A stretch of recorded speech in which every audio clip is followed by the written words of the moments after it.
Hi everyone, welcome back to another video from Tech Basics. In this video, we are going to be learning how to change email address on Wish application. If you want to change your current email address associated with Wish account, then the process is quite easy, so let's jump into the video right away. Launch open the Wish application from your app drawer and make sure that you are logged into your account. After you are signed into your Wish account, tap on the menu button which should appear at the bottom right hand corner. Once you open up the menu button, go ahead and tap on the gear button at the top right corner. Now select Account Settings from the list.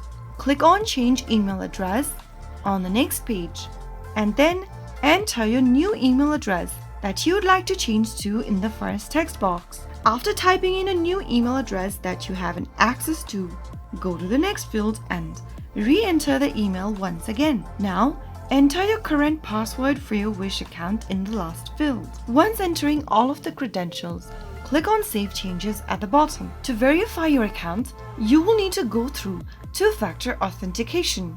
Click on the email option, and once you do that, you will then be able to receive a security code via your email.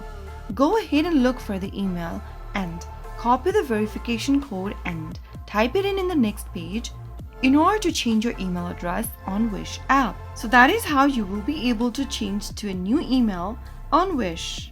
If you found the video to be helpful, go ahead and give us a thumbs up. Don't forget to subscribe to our channel by hitting the subscribe button. Press on the notification bell so that you'll never miss another upcoming upload from us. I will be back again in the next video. Thanks for watching.